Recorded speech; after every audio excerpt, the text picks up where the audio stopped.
So, a few videos back, I said some unkind things about Sherlock Holmes, and some of you shitstarters said, go on. So here we are 300 pages later, which, before reading them, I would have presumed was 300 pages too many. But I was pleasantly surprised to learn that it was only about 280 pages too many. Salutations, fellow readers, writers, and killers of time on YouTube. My name is Martha Jones, and I would like to use the androgynous sounds of my voice to share entirely too many words about Sherlock Holmes, the lucrative, memorable brain spawn of Arthur Conan Doyle, a terribly interesting Scottish-born author whose IRL life happenings reflect those of Dr. Watson more closely than they do the title character. Both Doyle and Watson were war docs with medical practices back in Britain about which they weren't particularly passionate. Both had brilliant and eccentric friends pioneering in what would one day become the field of forensic medicine. The model for Holmes was Doyle's real-life professor at the University of Edinburgh Medical School, Joseph Bell.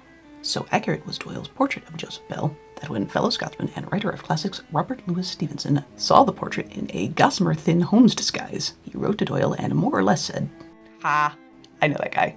"Me too, shut up." Like other successful British Islanders, England liked Doyle well enough that they wanted to take credit for his worldly contributions, and shortly thereafter redubbed him British author Sir Arthur Conan Doyle, but not for his work on Sherlock Holmes. See, his notoriety as a detective novelist coupled with his credentials as a doctor gave him a unique position from which he could advocate for a fairer justice system than the one England had at the time. In examining multiple cold cases, he was able to point to some pretty compelling deduction-based evidence that led to the exoneration of innocent men who would have otherwise spent the rest of their lives in prison. Sir Arthur Conan Doyle, by practically all accounts, was a hell of a guy. It's a pity the character for which he was best known is the ever-lovin' worst. But in the spirit of crediting a well-loved classic with things it does very well indeed, here are, for your enjoyment, Part 1. The Things I Didn't Hate. The first Sherlock Holmes story ever, A Study in Scarlet, starts off strong, with Dr. Watson becoming reacquainted with London after getting wounded in Afghanistan. On finding himself with unscheduled time on his hands and a growing awareness that his meager military stipend is insufficient to sustain him in a flat of his own, Watson goes in search of a roommate.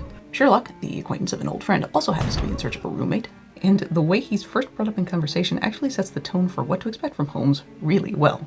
"By Jove," I cried, "if he really wants someone to share the rooms and the expense, I'm the very man for him. I should prefer having a partner to being alone." Young Stamford looked rather strangely over his wineglass. "You don't know Sherlock Holmes yet," he said. "Perhaps you would not care for him as a constant companion." "LOL," said I on first reading that passage. A little later, after Watson has in fact moved in with Holmes, he sees Holmes acting strangely and observes the following.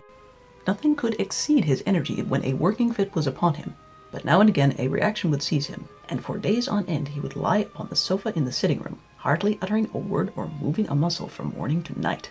On these occasions I have noticed such a dreamy, vacant expression in his eyes that I might have suspected him of being addicted to the use of some narcotic, had the temperance and the cleanliness of his whole life not forbidden such a notion.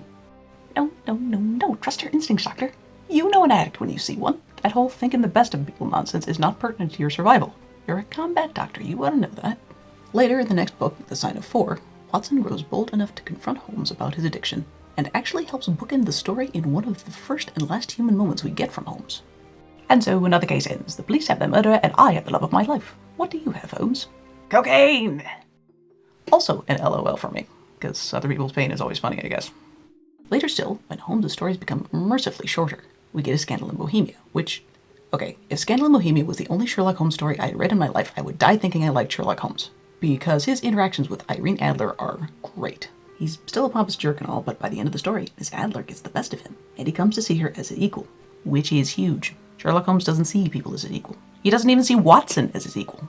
Yet here he is getting outmaneuvered and outclassed by a mere woman, and it's amazing. It gives the impression, albeit a false one, that Sherlock might have to reckon with not being quite as sharp as he thinks he is, and grow as a character.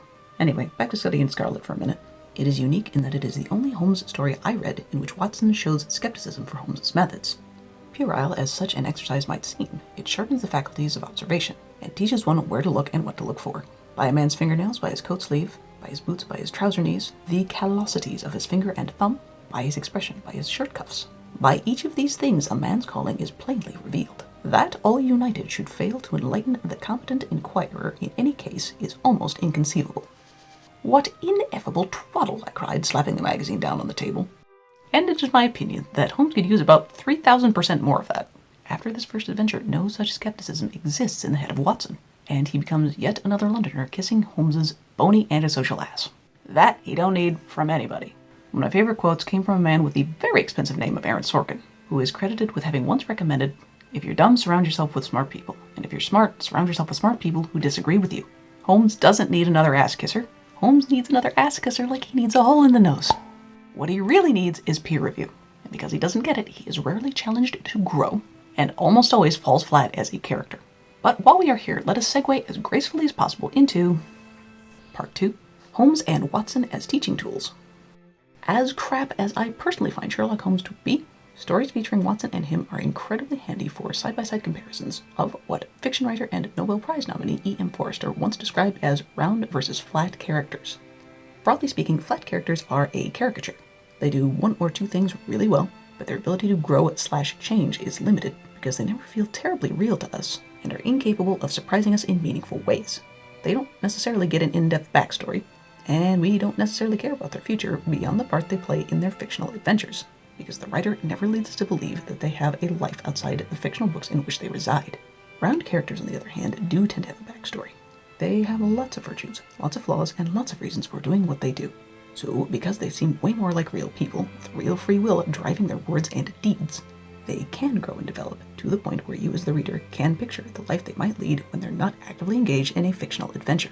While most stories worth reading tend to have a mix of round and flat characters, and it is 100% possible to write a story in which all of the characters are round, it is generally a bad idea to have a story more complicated than, say, a Berenstain Bear book, in which all the characters are flat. Because if your characters cannot surprise you in a way that makes sense, you'll find yourself writing things like internal conflict and plot twists on hard mode. Therefore, because Holmes and Watson are kind of inseparable in our literary consciousness, they make fantastic examples for anyone trying to explain the concept of round versus flat characters to a less experienced writer. And with all that in its favor, how could any reader harbor a deep purple passion loathing for Sherlock Holmes? I'm glad you asked. Part 3, The Case of Identity. The story I hope is the worst Sherlock Holmes story ever. Alas, I did not get as far in the reading of Sherlock Holmes as I would like. I'm glad I got Irene Adler. I would have liked to get Hound of Baskervilles and one of the 2 Moriarty stories before reporting on my findings. Then I read A Case of Identity, and Sherlock Holmes became my sworn enemy in literature. If you're not familiar with this particular story, it's kind of a sad one, in which boy meets girl, boy jilts girl, girl hires Sherlock to find boy, and boy turns out to be a family member trying to keep the girl from getting married in order to benefit financially from her income. Holmes confronts this contemptible family member, that family member runs away, and when Watson asks Holmes about breaking the news to the nice lady who hired him, Holmes says this: "If I tell her, she will not believe me. You may remember the old Persian saying, 'There is danger for him who taketh the tiger cub, and a danger also for whoso snatcheth a delusion from a woman.'" Really? You're smart enough, Mr. Genius Man, that you can solve the case, but not in a way that helps your client? You know what? We're done. You can trip the light douche-tastic with any number of readers who will doggedly love you regardless of your faults, Mr. Holmes, but I'm not one of them. As far as I'm concerned, you are dead to me, Mr. Sherlock Holmes. R.I.P.U.R.A.T. Ashes to ashes, and douche to douche. As always, thank you for giving these videos a shot. If you have any other well-loved literary characters that you need to hear me complain about for far too long, chat with me in the comments about it, and I'll see what I can do. In the meantime, take it easy. Loves you. Bye. Like my channel, buy my crap, doo-dah, doo-dah. There's no time to take a nap, oh the doo-dah day. Hey!